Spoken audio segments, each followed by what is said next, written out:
to telema tolobela mboka ye ole tosuwa kobimisa na poasa badepite tovotaki bazosala rien tokende na funa bazosala rien bongo toleka na mwamba bazosala rien tokende lukunga bazosala rien tokende na maboko kuna bibembe bazosala rien. Humble serviteur na bino to so Paul tozali wana pona robeta biloko tobeta wana za au hasard te ya eza biloko o bozo raisonner o bani ko interpréter wana te beta biloko zali pona avancement ya Congo tala lelo dossier on atra na yebisa kabino ngana otika ngote dossier on atra photo yeba potango akala babiso musu to vanda na cité toza ko envier bana bazo vanda na bakaya ba on atra na bakasai na ba province ebele melelo banda ko on atra ko banda ko ya bato lisolo de 7 millions bulu eke koti na ministre sortait ya palo yo yepa ninga kotango batindi bango bakino kanga ba port privé. Eza ko korbo nza matindi korbo na mukengi ndota sumbole sili ayabo bilengi ya mukila tikali naye nande nga bimi yango nde bino ba ministre boye tant boko bimaka na gouvernement botika bilembo na secteur na yo ministre ya transport bilembo nini otiki vice ministre en intérim ya justice bilembo nini ya malonga otiki zo biloko bino nyoso ba ministre nyoso na ba ministre mso kamere balemba traiter kamere bala na président Félix asimisi bango touche zo biloko lelo na ambili susu je crois pour la troisième fois si me trompe pas ndeko na biso amazali parmi bato bazo défendre on attend ba position nyonso bien que baboye pas bato mususu président Boni bien Boni kimezali non ngana sepe leloko ya mbolu surtout beta masolo encore premier ministre na discours na ya autoro beta biloko déjà on dit azo pesa bino déjà moi courage na bituma bwana ngo ya ba port privé kangama. Oui, d'abord ya liboso to pesi premier ministre merci Makassi parce que les premiers ministres attaquent nationalistes ndeko makamba ba port wana eza somo oyebi tangu na ye président intersyndical na ICTPEX on entra en janvier 2019 tukuti baton 9 ports lelo pays na biso ezali pays ya liboso na mukili mobimba ya un privé atonga port international jamais na pays mon côté et salema awa tikabo oui dans aucun pays du monde à part la RDC oui soko ke na ba pays na personne d'accès soko ke même na Côte d'Ivoire ndeko port to so alinga tonga port privé l'état azana structure babenga ngo autorité de régulation des ports ou autorité portuaire bakota la capacité na lolenge ozakoya potonga ba port l'état causa toujours actionnaire majoritaire soit 80% yo causa toujours na ba pays sous 10% parce que domaine la sécurité à kokota manduki à kokota biloko ya mabebo ma population mais awa privé tongi 9 ports sans mikanda tigolo ba oui d'ailleurs to koma wana bala mikanda te non mais na koyebi ça yo mais ça c'est scandale est-ce qu'on yebi que domaine des ports depuis quelle année batonga non batongi ba port na 2016 suka 2000 fait 2018 9 ports alors que ordonnance à président maréchal et pesa gestion des ports na onatra. Pourquoi? Parce que toza toujours na adressé mokon côté ya banana et lokeza ko pesa pays na biso et que emata babanga biso na ba voisin ezalaka gestion wana baye batongi 9 ports bakolo ba port wana bazali awa comme ces secteurs clés ils ont dépendre de la sécurité pour priver à tonga port mobeko ya mboke lobinini il faut pas libéraliser c'est un secteur capital gouvernement na conseil des ministres ba yokani ba adopter et que na assemblée nationale il qui na vote et que na sénat soki basilisi et est-ce que le président Zui n'a voyé ordonnance abiko bandalelo to libéraliser secteur des ports. Totier structure to bengi autorité portuaire ou gestion à régulariser ba port.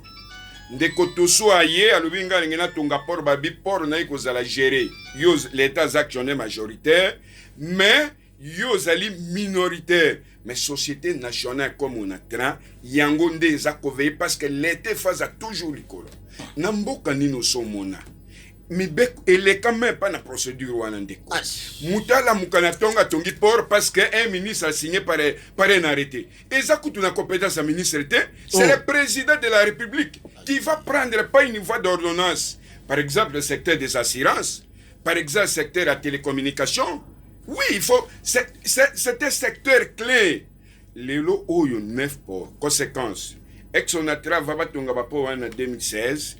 Vous allez réaliser au moins recette ou ils ont côté na compte chiffre d'affaires parce qu'il y a une différence entre le chiffre d'affaires et la recette réalisée. O yeza kokota on a tiré kokota au moins na sanduku na 14 millions 13 millions de dollars par mois. Tango bali avant 2015 et tango batongi ba port na 2016 société chiffre d'affaires ils ont na 6 millions. 6 millions oui. Mais par mois. On a chiffre d'affaires. Si vous recette réalisée au 4 millions, 3 millions 500 000 dollars. Qui fait la perte? C'est l'État. Mais c'est l'État. Donc, conséquence nango. Président, c'est là. Donc, on capital. C'est le président de la République qui a signé à Mukanda. Oui. On n'a pas peur. Donc, mais pas peur, on a filmé. On a filmé. Toyoka ki Kabila pa zamba port na zoé ko za pas signer ye moko to zakande na place wana na zako condamner mingi la chef de l'état. Je suis syndicaliste et j'assume. Ndeko domaine à baport des domaine ya sécurité. Exact domaine la souveraineté du pays. Comment voulez-vous alors que en 2016 c'est le président Kabila qui est au pouvoir. Aloba ke lo komoka lobi na zana 15 personnes té. Bino tinga ma 15 personnes té. Ezaki prophétie. Ezaki prophétie. Il avait raison. Parce qu'à Tourage, à présent, Kabila, mingi majorité, ce sont des flatteurs. Conséquence, des hommes s'abasent. Conséquence, après, chute à présent, Kabila, les lois. La plupart au Bazaki, au Bazako, Mbabango, Sokindengenin. Les lois, Yebisangaï. Régime, Yebisanga Siko. Donc, dans on a 2016, Batongi Baporwana, qui était le chef de l'État? C'est le président Kabila. Alors que le président ancien, le chef de l'État, Joseph Kabila, a autorisé le Kowanati. Parce que c'est une haute trahison pour le pays. Il y a Liboso. Deuxième, c'est un crime social. Pourquoi?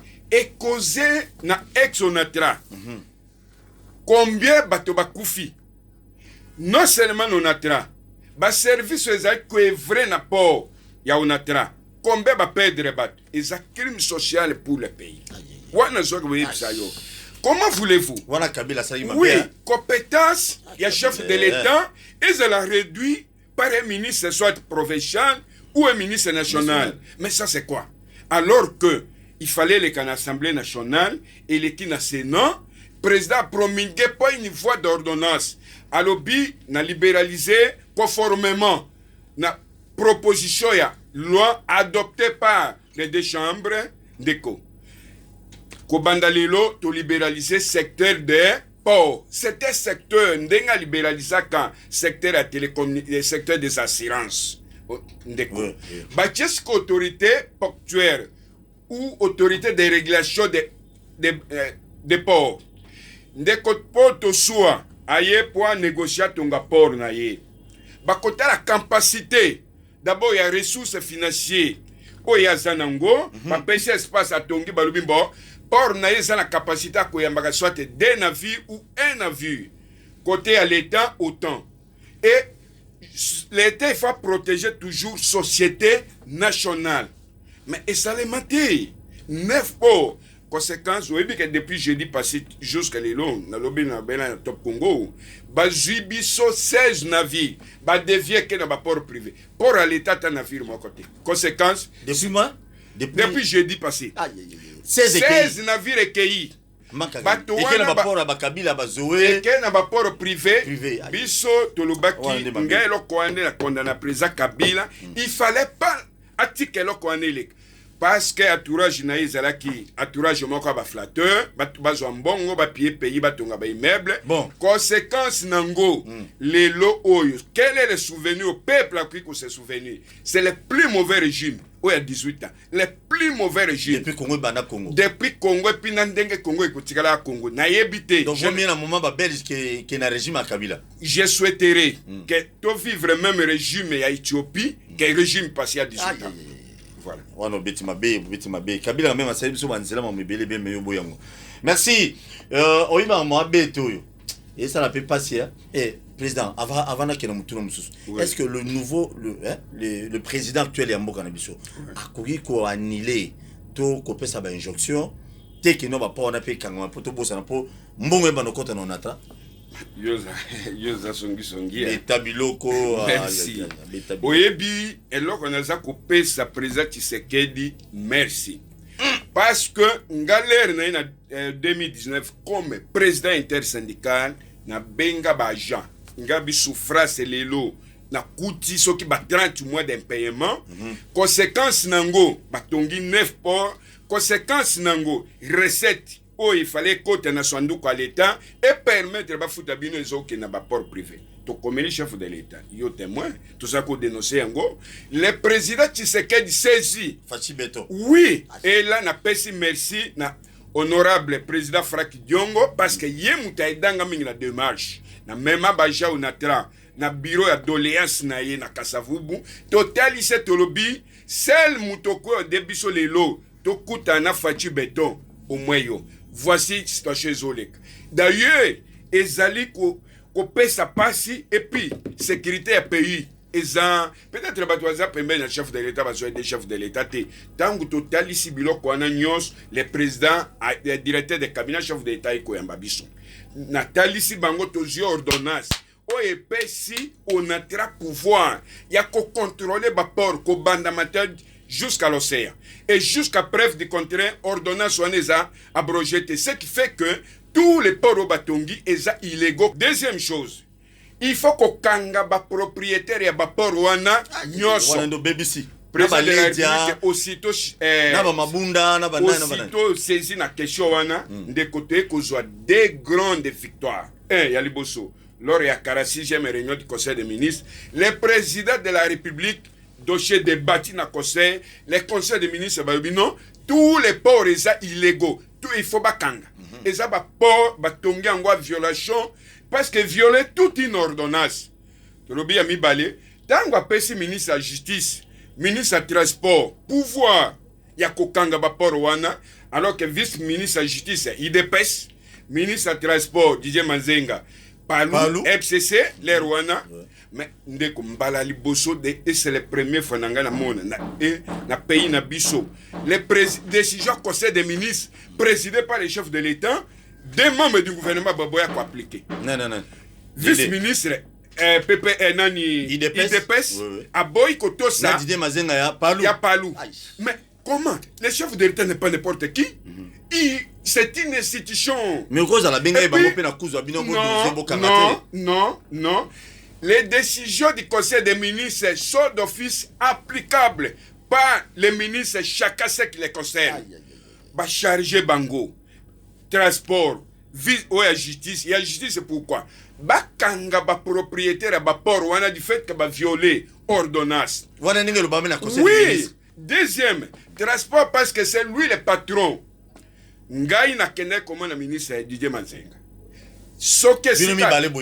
Oui, devant directeur de cabinet Joe Naye Bisaye.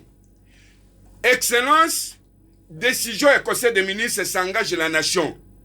Soki bapor et kangamite, voici les conséquences. Bokanga bapor. Non, parce que l'autorité morale FCC, le ministre va se référer ou non, il faut d'abord une commission utopique. Mais comment des membres du gouvernement va saboter le chef de l'État et va respecter l'autorité morale? Mais ça c'est grave. C'est dans quel pays? Non, baboya nako. Le président de la République, toye ko komela lisusu ndeko. Bayambi biso na présidence. Total ici, bango tolobi non. Jusqu'à preuve du contraire, ok pour Bakangi. Voici les conséquences. On a travaillé pour réaliser chiffre d'affaires d'abord. Et Pessibiso 5 millions quelques, mais recettes réalisées 2 millions. On a tiré Koufi. Tolobi Fati Béton, les peuples d'abord. 52e réunion du Conseil des ministres. Baye Kozongelali. Cette fois-ci, président Lobi, dans l'immédiat, tous les ports Kangam. Jusqu'à le port Moko Kangabate. Solo. Non, rien. Le vice-ministre de la Justice, on a besoin de cette. Vice-ministre de la Justice, mais ndeko, ngata on a mon même reconduction. Il y a ministre, il y a ancien ministre du transport dans le gouvernement. Le baki peut-être le chef de l'État signé. Non, mais bachie soki na soki nani na ministère wana balongole na transport. Na lobi mais qu'est-ce qui se passe?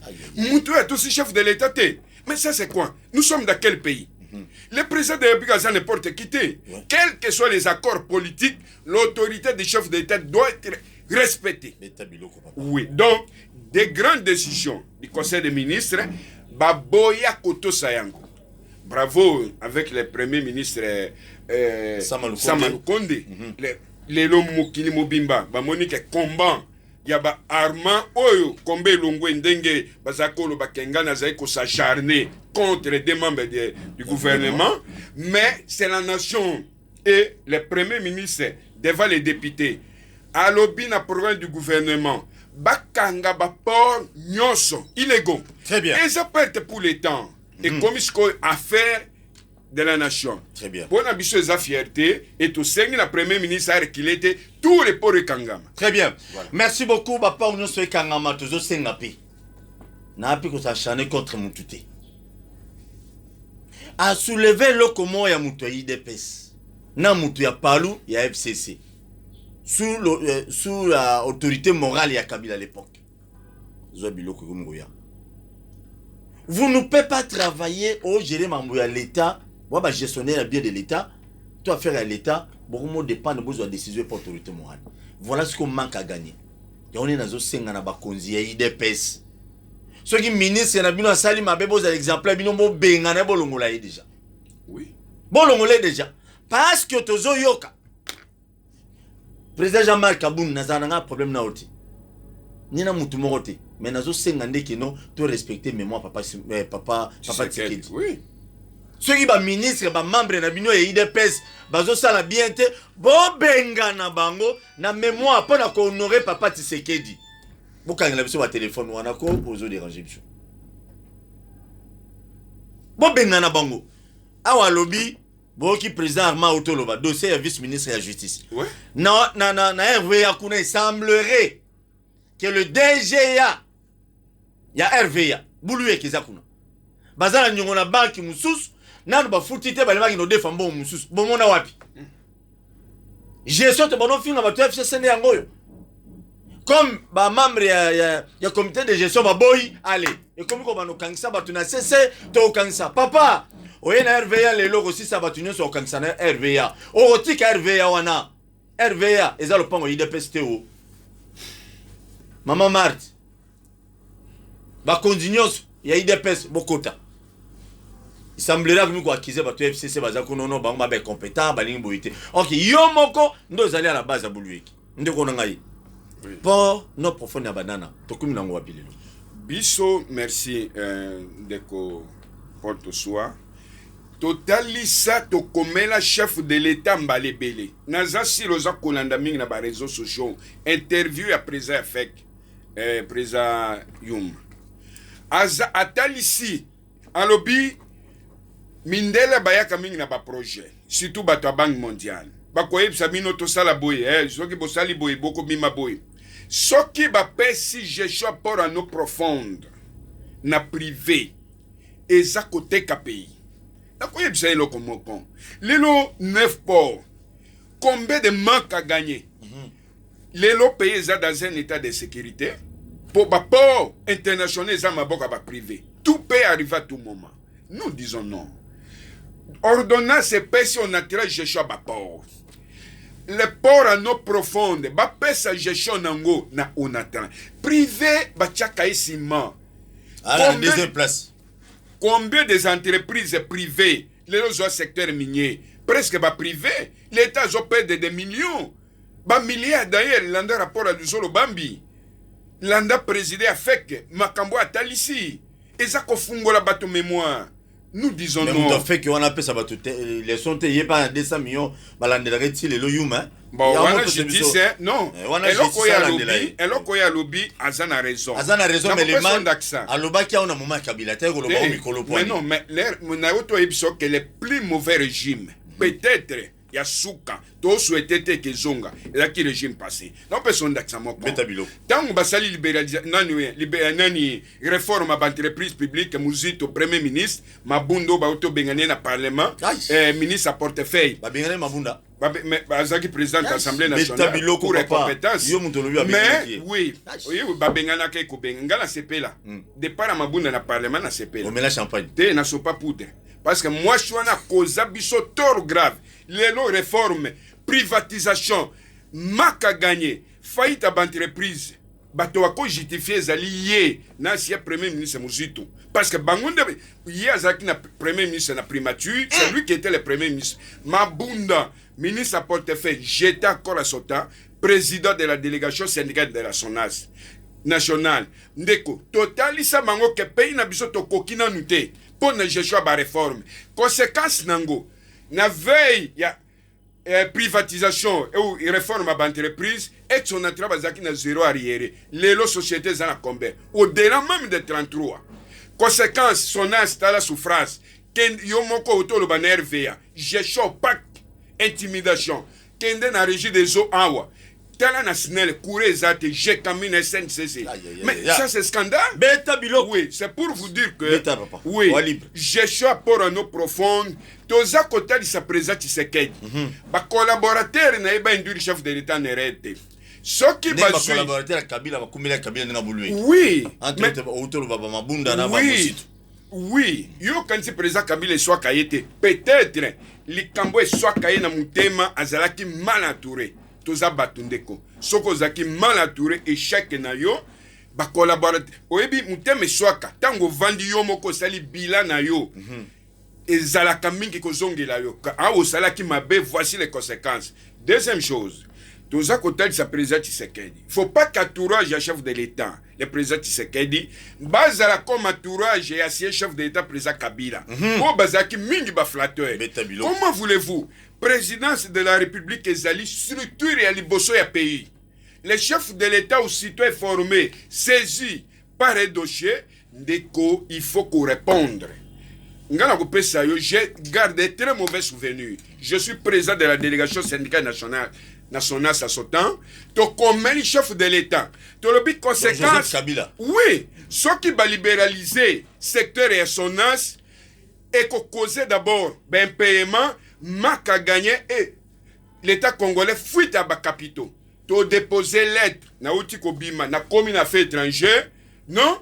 Sonas va benginga no d'ailleurs au déposer lettre moko au fundi kutu DG kuna toza na copie. Donc trafic à bas courrier. Et si ka bazo déposer mais ça c'est parce que on est la présidence. Pourquoi? Parce que cabinet à président Kabila mingi wazaki ba trafic à bas courrier pour bali ya kambongo près ba mandataire. Conséquence, bilets négatifs, les seuls directeurs de cabinet et ancien président Kabila oyo ngana ko reconnaître Kaiba Moussala chez Kitundu. Les restes c'est tout bazaki bateau bazalaki gestion à présidence ezaki dans la rue.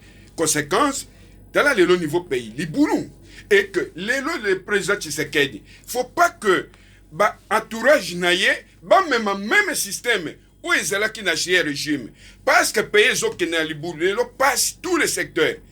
Pays zo tambulaté passe les amakas kende même na marché central, tala na entreprise souffrance eleki. Vous savez les conséquences des copors. Ah, vous voyez, psangana beta. Beta bilo. Peuple, jour à kola muka, a telemi batobabino tolembi, nzale le kitobimi. La chasse que le président Tshisekedi a zanango. Aza, un opposant fort, capable, ya ko draguer masse à zanangote. Te, azan opposant. Qui peut draguer le peuple? Fayoulou. Non, ndeko. Fayoulou, c'est un opposant. Non, c'est là. Il y a un opposant qui a dragué masse dans les médias et pour draguer masse dans la rue. Oui, Moutako ça n'a face quand bouger pays, à convaincre la population dès une semaine Moussa les a été ba marche azate jusque là qu'on ne vous trompe pas azate Kabila comme opposante FCC passer l'opposition il faut convaincre qui après avoir copié pays ba bombi pays bana ba militant ba ba militant non o ba pesa bango 10 000 bon oui et puis militant yé après les lots yebisanga est-ce que les lots baza capable à mobiliser les lots mais moi je suis capable. Oui. Mais Tabilok, moi je suis capable. Kabila a mobilisé, yo mobilisé. Toi Faoul a mobilisé. On lit à Kabila na Faoul na. Aïe aïe aïe. Ah t'es yo le bino yo mobilisé batuboya. Moi je suis capable. Moi je suis capable. Soki lelo na lobby. Oyebi ex-onatrice Zela ex-onatrice a représenté dans les 17 provinces. Biso soki lelo ton marché ou ton kanginde. Les pays bougent. Les pays bougent. Je suis syndicaliste, je sais ce que j'ai dit. Et je l'ai dit devant l'émission. Deuxième chose, et lorsqu'on est tinda ka batoba za la motiver, souvenu, muto ya zako benga biso azandenge nini. Bon. Mais il faut la simanayo au salaire. Et la wanande kangelo ko nazo ibisayo. Mais faut quand même asalamu mango. Nazo ibisayo que le président Tshisekedi lelo. Azan opposa ko draguer popularité té. Très bien. Et banque sa chef de l'État. Azate. Oui. Mais yo moi sur le bi au beta bilo. Gaï n'a gagné l'élection. Na koloba na médiaté. C'est Larry qui va parler. Au bout de la victoire n'angate. Merci. Aïe aïe aïe. Fayoul va tuer l'eau. Ba beti Fayoul et l'eau. Babi fallait pour lui en battre. Merci. Tu les as solo gagné na ibiti. Merci beaucoup. Na bandi mamuto beta on atra ezali moko ba société le soki télémi lisusu. Soki télémi ka lisusu papa. Moi makambi belé au changer pour na Congo. C'est très capital. Bino bato bolingi ba commission au dossier société mon boito ba investissement mon boy ba ko investir on atra bozi la ba commission bokeb to funda bino pas participer. Très bien. Les lopos on atra et téléma qu'est-ce qu'il faut faire? Oui, merci encore. Les lots ça ko senga volontaire chef de l'État. Les présidents déjà. Oui, non, n'a ne manifesté penzati. Théoriquement, oui, mais pratiquement non. Parce qu'il y a trop de promesses, mais non réalisation. Ça, il faut reconnaître. C'est pourquoi, si une mission toujours interpellé Mukonzamboka, le chef de l'État Azali garant des institutions. L'ex-onateur représenté dans les 17 provinces. C'est une grande entreprise. Lelo Oyo, Rela c'est onateur, c'est le Congo. Mais soki mokonza mboka ndenge to komelie chemin de fer Kinshasa et Matadi anéati parce que régime à 18 a imposé na ex-onatra un contrat ya mabe. Comment privé aye na battre na ye rai ya l'état onatra ba machiniste ya onatra et privé za kozwa 80% onatra 20%. Soki ba mbonge koti privé zui 80 ex-onatra zui 20%. Longonya na ministre Clément Kwete tangu to komelie. Yé pas longo. Oui. Yé c'est ngana kolo ba ponanga, c'est le meilleur ministre à bimi tête haute.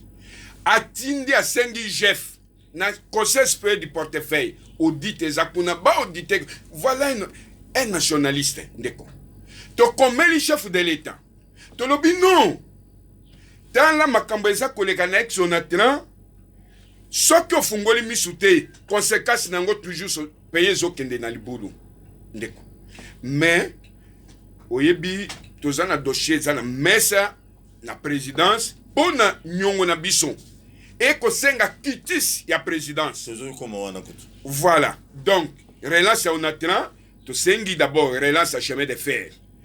Et décision ezwama na conseil des ministres toujours lors ya 46e réunion. Trafic ndenge zalaka liboso SNCC a memi jusqu'à Ilebo, ex-onatra memi de Ilebo jusqu'à Kawa. Wika e Panzani ekei. Ezonga ndenge maréchal atikaka. Ba bateau ezonga na nzela mai na PTF port de trafic et fluvial. Relance ya société zala malamu. Mais c'est fini vin zale kokota tendeko. Rien qu'on attend combien de journaliers va kosala. Sauf que les sociétés ont bien. visiter Bapor Nabiso. Naoki Pour Mawa. coller la même. Ça n'a pas. Et qui est le président de la République? C'est Fatih Beton. Oui. Qui va répondre à la fin de son mandat devant le peuple? C'est Félix Tshisekedi Oui. Tshilombo. Conseiller mon côté. Donc, tous ça kosenga ba collaborateur chef de l'État, bozala net ba collaborateur ya sia président Kabila te. Parce que bango bazala ki mingi courrier ekoti atalimbo dossier soki to bengi DG a pesi ba million to alors ba fini ba syndicat. C'est ce qui a été. Dans le moment Kabila ezali bon. Non, mais nga na peso exemple, to déposer lettre na longwe présidence na commune affaires étrangères, ba bengi nga balobi oti ko kotsa courrier boye batangi nyoso. Trafic de courrier, et c'est grave. Présidence de la République. Oh, non, une institution. Voilà, na moment Kabila. Oui. Kabila, Kabila a fait monter mon nez. Non. C'est qu'il large mingi. Oui, et courrier, ils ont comme la président Kabila. Bah, courrier, mingi, zako souk. Pourquoi? Parce que la plupart, il y a cabinet, kobanda directeur de cabinet, bazako lukaba marché, à kobenga, bon, je suis un avocat, DG, ceux qui courrier, l'équipe chef, à kotombokali, je suis un abonnement. Et, l'entreprise ezala kilelo aucune société na ototangela onatra zéro RVA Zoa Régie des eaux Zoa SNEL Zoa Gécamine SNCC des grandes entreprises à catégorie A KO non il y a aucune société d'abord ça c'est quel bilan et c'est Sony voilà bilan 18 ans 18 ans un bilan négatif donc oyokaka noir plus que même Éthiopie. Mais tous les sous 2 ans, oui, rien encore. Et là, comment que tambolité? Parce que les chefs de l'État font la mise à tourage. Président Félix Tshisekedi a fait la mise. Merci beaucoup. Makambo yobino pe bato présidence. Ceux qui ont bongo, bon copier maman malamu. Parce que le gouvernement n'a pas chaque fois mandat président Félix, ils ont mandat réalité. C'est tout bino ba collaborateur. Sous salaire. Quand les militaires ont été dépassés, ils ont été compte. Nous avons banda kuibele à avato sur cette surtout ils ont 7 millions. Ce qui est bimi tout est pour ngape na habité sur na osenga pe par mais yambongo ya ngatu suate 7 millions yambonga batu ya bajon na tra. Ba ministre avant de tomber na banda ngokutu. Ba ministre Makila José Makila na batu no nyonso. DG na DG mbongo wana ezaya bajon na tra. Makambo 50 millions longo na biso to kabola ezate mbongo ngebi non mbongo ndeko mais ngana mi lobele déjà oui ndeko dossier tambola qui bien l'air ya premier ministre Ilunga Ilukamba je crois que même les dernières heures de son départ où ya nini na gouvernement dossier silaki eza créance na biso l'état ko devoir biso 400 millions ngai na komeli premier ministre Mikanda Yangoyo à répondre favorable tout péché piste unique tout le l'État na mbongo te selon bango mais voici ezali session dans ligne de banque tout est là qui le 30 décembre 2020 premier ministre a pesa qui encore ya suka cela veut dire que mikolo nini ya mike mbongo il fallait que kota pona ya liboso kotombola onatra ko réhabiliter ba port nyonso avec des grippes. Deuxième, qu'on réhabilite chemin de fer Kinshasa Matadi. Et qu'on réhabilite pour PTF, qu'on somba babato ezako kende Kisangani, Kasai, tout ndengo yebeli. Kotalisa chantier naval et si babongisaka babato et autre chose. On fout à tous les retraités. Parce que, dans le niveau Afrique, le président Sassou Nguesso en 2010 a retraité plus de 1007. Donc il est le tout premier président de l'Afrique où il a retraité bateau le même jour. Les lots, ceux qui décident, le président Tshisekedi a coûté en histoire nanale après Sassou, il sera peut-être le premier président à retraiter plus de 3000. Il y a un autre, le même jour. Le même jour. Oui, mais quand il a 7 millions. Il a positif. Total ici, on a la présidence. Mais non, avec 100. Bilan chef de l'État, ils allaient largement, non seulement, mais dans le niveau Afrique, il sera le tout premier président côté. Parce que oui, président Kabila n'a plus 4. Na retraité combien ça y quelque. Et puis ça Kabila vis-à-vis à challenger Jean-Pierre Bemba. Mais awa, au-delà même de 2000, c'est pour vous dire que dossier na message chef de l'État tout le bien bango bonne foi. Bas la ndenge cabinet kalizala kate. toujours reproché Kabila, chef de l'État, président Kabila, parce que la majorité va marcher. Courrier, côté va analyser. Le cabinet chef de l'État, Mbalo, ils ont noté. Tout ça qu'on interpellé Bango. Parce que là. C'est important. Là. Parce qu'on a fait un mandat. C'est seul le président qui répond devant le peuple. Voilà donc, dossier à niveau de la présidence. Le chef de l'État a construit mon bébé. Naza koye bisayo et kozo mikolo penzate. Parce que mesure conservatoire, ezalaki ko frapper presque l'engagement ibélé. Parce que mesure conservateur qui prise par le directeur de cabinet chef de l'État. Tout ça, comment le président le baki clair n'a pas député. Volonté, tokui ko tombo la mboko. Mais, tout ça, ko zonge la président, que entourage, va aider. Très bien, merci beaucoup. Il faut entourage aider. Nani, to pe mamouke, na sengin de konanga na régie, boche le psou élément où il y a secrétaire général, il y a recherche scientifique. À Sangisaki agent pour nous remercier chef de l'État de reconduire José Panda. Pourquoi reconduire? Parce que d'après le secrétaire général dans l'élément Bozolanda, il y a un confrère Nabiso et à la voix de Zaï, Bozolanda Bozo comprendre que le secrétaire général a dit que José Panda a innové. Oui. José Panda a innové belé na kata recherche scientifique. Il y a Zobiloko. Panda Zobiloko. Donc les agents et cadres du ministère de la Recherche scientifique sont en train de jubiler, n'est-ce pas, la reconduction de notre ministre, Maître José Panda Kabangu. L'annonce de cette nouvelle a suscité la joie au sein des agents et cadres du ministère de la Recherche scientifique et innovation technologique qui trouvent en José Panda Kabangu les qualités d'un homme social, selon la vision du chef de l'État Félix-Antoine Tshisekedi Tshilombo, le peuple d'abord. Pour ce faire, le secrétaire général au ministère de la Recherche scientifique et innovation technologique, à lors d'un échange avec les agents et cadres de l'administration centrale, remercié le président de la République pour la reconduction du ministre. Odon Ndambo a également martelé sur la prise en compte des préoccupations des agents et cadres de ce ministère.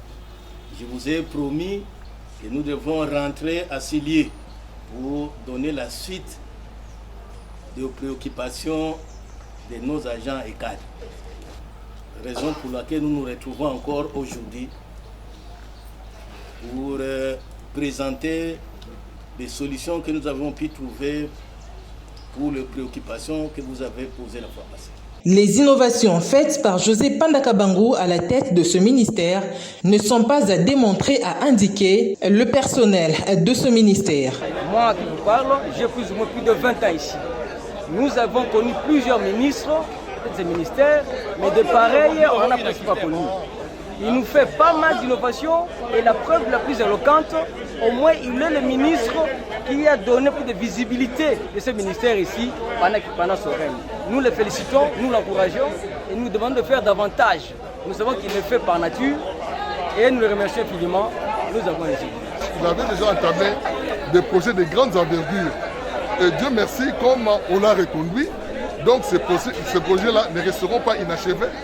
Il est là, il va continuer avec ce projet jusqu'à la fin. Les actions menées par le patron de la recherche scientifique en République démocratique du Congo ne sont plus à démontrer. Ces administratifs sont satisfaits de la visibilité de ce ministère, pilier du développement de la République démocratique du Congo. Merci beaucoup, Bolandi. En fait, Eza m'a bêté.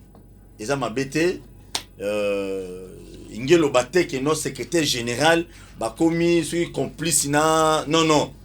Alors il faut secrétaire généraux pour collaborer avec le ministre Nabino. Coup de chapeau na José Panda qui va fonctionner bandima pa matière. Na pèse un exemple na ministère du développement rural. Secrétaire général na agent secrétariat général wana bazo tumba gimikulu chaque jour à Jiramabe. Agent l'État va se rendre. Mais où on a recherche scientifique bandimi Panda. Salam bien papa. Babi innovation wana. Qui c'est innovation monsieur Nicolas ba innovation. Pas lembayo. Ba bête ta mon beaucoup mais oui quand même Panda. Ouais, nayebi ministre très bien et puis d'empêcher merci et puis azali parmi ministre Clément Kwete. Bazali na Jabodwe Mayo. Oui, Jabodwe. Beta biloko. Oui, Jabodwe Mayo. Oui, pour na Panda. Azali ndeko biso za syndicaliste, nous avons nos collègues. Aussi, c'est les actions qui parlent. Très bien. Il est très ouvert. José Panda. Oui. Ministre, Elingo Lobate ko komi ministre, komi mutumoko po ba monayo, non. Il a ouvert. Panda et puis Koyoka. Mhm. Et puis ba piste de propositions. C'est ça. Les lois sont na mauvaise image. Bato balinga batomboka. Balinga baloba non yete. C'est la voix du peuple. Mais Bayambié et la kisi que asala ki musala ndenge ministre kwete na portefeuille asala ki musala voilà. Bien accueilli. Merci beaucoup. Oui. Merci beaucoup mais dossier ya batu des secteurs au institut géographique. DG kuna ozo manquer ministre et respect ozo monero muninga na ozo kuma chômeur kalati. Numéro 1, il y a centre nucléaire Kanganga de Bisaka. Parce que le président Félix dossier na yo ya de na mesa. Bazo benga na yo ba tcha siku mutu musukuna. Vous croyez que nous avons binomo parce que tant bon ndima bozo ndima ko collaborer na ministre à tutelle na binote bo mimo ke bino bo alikolo. Donc choix chef de l'état il y a yo. Ça va déjà. Beaucoup ma chômeur. Très bien tout ce que ça dossier on attra ndeko Armand. Bandako on attra et banote ka mande panini. Non ndeko yebi qu'après il faut toyeba pena no. Après église catholique na pacte ya bandako selon attra. Aïe. On a 13 ans à combien de maisons. Biso toza victime au moins il y a 125 villas spoliées. Na Kinshasa. Oui, babotoli biso. Oui, na Kinshasa. Na régime ni. Bandaku babotoli bandaku na régime à 18 ans. Zela na personne. Otoninga. Beta bilok. Na 2009. 129 oui, 125 villas. 125 villas. Na Kinshasa. Na 2009, 2010.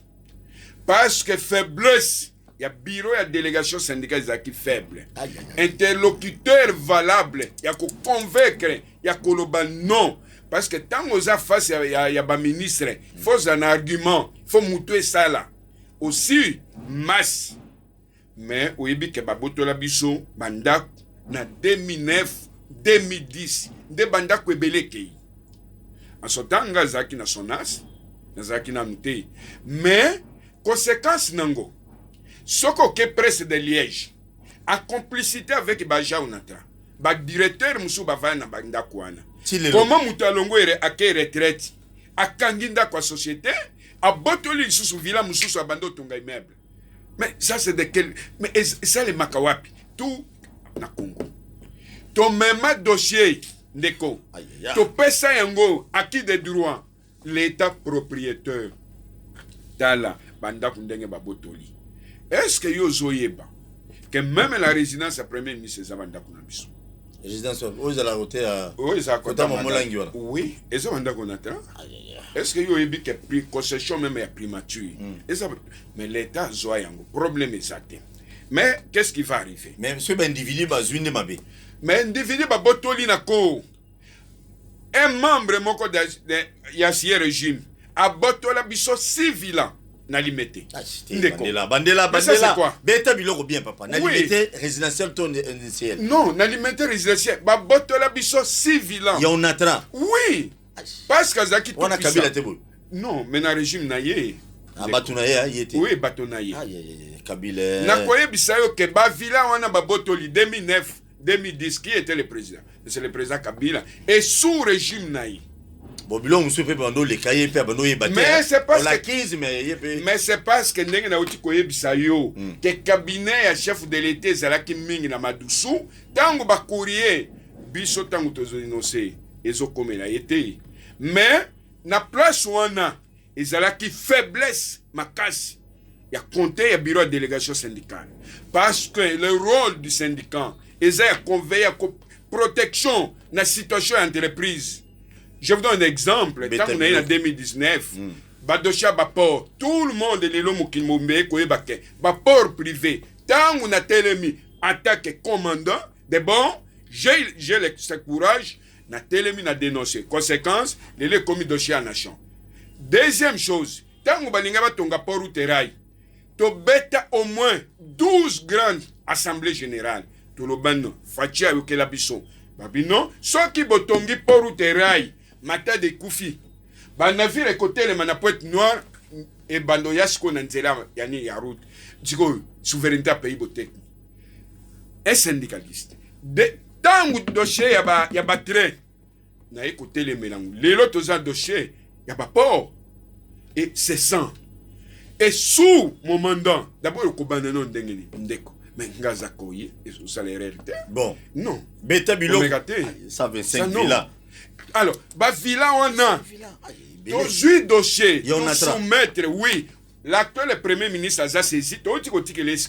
Déjà. Oui, tout ce qui est lié. Pour récupérer toute la situation on a ça Maloukonde de Premier ministre a saisi. Et tout PC merci parce que en l'obéla qui dossier devant les représentants du peuple, c'est-à-dire les députés. Premier ministre, to saisir yo. Le Premier ministre saisi. Ndeko, une entreprise dépiécée. Si le plan interne, complicité en interne, qui doit s'actionner? Mais c'est l'actionnaire unique. Qui? C'est l'État. Parce qu'on a l'État est actionnaire unique. Tout le but est retraité comment à Botoli Villa on a où il y a Vandaka, à qui a celle ici bas document. Ndeko. Combien de maisons tu perdre? Oui. Naba syndicaliste c'est oya kalawana ojo. Nalobi na yo complicité zalaki. Et là, tu comme le Premier ministre Clément Kouete, a tchaki commission. D'abord, mais la commission Kongondi a bout de sakate. Il y a qui très bien. Et tikala qui na étape. Babanda kotale yo zaki aja unatra. O vanda nanda kwa na babotola yo ndengeni. Ba de yo de que puisse sale mandengeni. Yo ozala ki retraité au kangi village société comment. Tant ou commission zo banda, gouvernement ezali sous-souté. Mais le conservatoire est que ba décision importante et Koko zo amali sous-souté. Le ministre a raison même yo même. D'abord, pour ce qu'on met qui va kwanile yango. Donc, parce que les conservateurs, c'est plus pas le directeur de cabinet chef de l'État. Mais au moins, sur la minute, celui qui a premier ministre à l'objet, commissionnaire et quota. Donc, banda gozonga. To sengi na premier ministre, to comme lié. Na ba généraux, na ba oui. Na ba ministre comme ça. Oui. To comme le premier ministre, donc, to déposer des gens. Il faut pas identifier tous les bateaux, bateaux, les spoliateurs, banda konatra. Ndeko, après l'église catholique, na pays, na société zabanda ko le konatre ezate. Après l'église mais tout ça pas perdre parce que régime Kabila bazu banda ko nyonso mais nyonso salemi na régime à 18 ans l'ère muzata mon côté Kabila oui l'ère muzé avec na ba date tout est allé comme impunité ya ebangi na ngode. Mais président Kabila loba kazaki na 18 personnes mais il avait raison. Il avait raison parce qu'à Talaki 125 dossier presque tout est échappé. Président doit prendre un sous par voie immédiate. Akobenga tel boy, bakekuna, ba justifier na ndenge msusu. Oyebi, vous savez, la majorité mingi ba la politique lelo aya zumbong akei. Mais attention, on pour la bateau polobi, non, est payé cause prise en otage par les groupes abatouté. Merci beaucoup. Non. Merci na ba union so bolandi biso bo s'abonner à chaîne YouTube Bakinois Balobi TV. Biloko ya l'été za l'état ya. Bino ba ministre bo kotina ba déjà ba zo tia sui na meto na juin ba déjà ba entreprise ya l'état bokeba biloko ya l'état za l'état boke konginda te le dossier RVA to kozongela ona be miso ebele monsieur le DG ya sala musala na mémoire papa Tshisekedi boko relancer RVA comment est-ce que vous allez relancer RVA na banyongo RVA vous allez relancer na okangisa ba agent RVA vous allez relancer na wakizanga ba dirigeant mususu non parce que ba to Kabila noko yozo loboza mutu ya Tshisekedi deux fois ba toza ko akize wana baza basolana Tshisekedi kolega ku yo moko zwa biloko oh ba tu idepesi na okele bino mapo o bando beta na ba plateau à télévision nyonso même ba journaliste ba kufa ba nous critiquer bino so bo gérer mabe RVA pardon ndeko mo lelo ba bokaboni beta bilo asuka oui lelo ba asuka sengi président Tshisekedi relance on atra ezana mesa na ye desa iseti ezana mesa na ye dossier ezana mesa chef de l'état to sengi na directeur de cabinet chef de l'état gouvernement est déjà installé ba sali ba remise et reprise dossier zonga pour atra zo ba moyen ya ko totombo la société wana comment société représentée dans les 17 provinces société banda ko kende toza kotala premier ministre ozali saisi to komelio na makambo nyo ya onatra et to sengi na ye akoka koyamba biso poto échanger voilà merci mais premier ministre bibinoteur na mbulu Mais où ton le mon capital, Oui. au lobby, entourage de ma collaborateur chef de l'État, mais au lobby, puis entourage, il y a premier ministre c'était. Premier ministre C'était un capital aussi, hein. toko constate ndenge tokomelie Ouais. eke esalemite na koya awa mais na woto le ba président Tshisekedi tokomeli dossier za na message chef de l'État oyebi trop de théories irandaka chef bilan négatif conséquence lobby président kolobani de vabato Aïe. bakoloba na président opesa promesse mais osali réalisation ezalaki te Très bien. donc relance ya onatran ezali bilan munene pour na chef de l'État et il va gagner les élections. Merci. Merci beaucoup na bandeko nyonso bolandi biso na Londres, na Belgique, na Hollande, na Afrique du Sud, na parlons même pas bien que batu tout au balinga to soit Paul basonga to soit na 1000 francs na 200 francs na $1 $1 na balinga to tanga bangote. Et voilà, on a appelé Sabino merci na soutien na bino. Na banzete mikolo zali koya. Moi ba émission mususu to ba kisana kata chaîne sur YouTube si Dieu le permet. Surtout tozu pena makoki to raisonner wana to banosa émission qui était là, émission Chiluba, qui Congo, ya Swahili, ata 10 minutes. Bon, qui a rappelé to ko sala ngompe. Pour honorer mémoire ya Baba Gizenga. To kutani lobby si Dieu le permet, na pesi merci na ba wewa nyonso Kinshasa. Ba wewa ba ministre na bino IDPS belé ba koti. So ba sali mabe ba wewa bo bima nzela. Tous les ministres nyonso o ino asali mabe wewa nzela. Kulutu na makila obi na bosa ndenge lo moko bolimbisa ndeko lisolo 6 millions toka ki ba DG na DG ba lemba kende parce que 6 millions mbongo ya beda chou ya mbongo so ya ba wagon c'est comment Non, ministre du transport a signé un contrat à Mabé. Comment ministre du transport a boya kokanga ba port a boya na ko mais pour na ko kende ko signer ba contrat allié place ya Onatra alors qu'on a c'est une entreprise ça se passe comment personnalité juridique ça se passe comment Onatra pour la contrat signé mais on a pour la contrat on a train de signer contrat na partenaire na ye pas le ministre donc ministre a signé contrat na a signé allié na ndenge na bango conseil d'administration yebakate direction générale bayebate bayebi na voie ya ba réseaux sociaux quel contrat moko signé par le ministre des Transports voilà qui enquête qui dit oui est-ce que ça les maka ngai biso tolobaka contrat na tolobaka contrat ne ko salemate c'est pourquoi je regrette la reconduction ya ba ministre yo batosi président Tshisekedi te ndeko tous les ports les ba ports illégaux ba port batongi yango violation nyos mais même ministre na bo reconduire les soni bo pesa biso donc tout le monde akoya yiba ibimba lobi ba zongisanga non tika na moni selo passe mingi président Armand tika na merci beti biloko bien mais président Félix Makambo faut zongo sérieux tous les ministres mi yibi pour chérir bango te surtout bato ba loba ba yiba ki na nanyo bato ba covid bato ba nanyo ba otanga bango à la barre to kutani lobi kitoko na Congo to telema tolobela mboka ole to suwa ko bimisa na poasa ba député to votaki bazo salarien to kende na funa bazo salarien Congo to lega na mwamba bazo salarien to kende lukunga bazo salarien na maboko kuna bibembe bazo salarien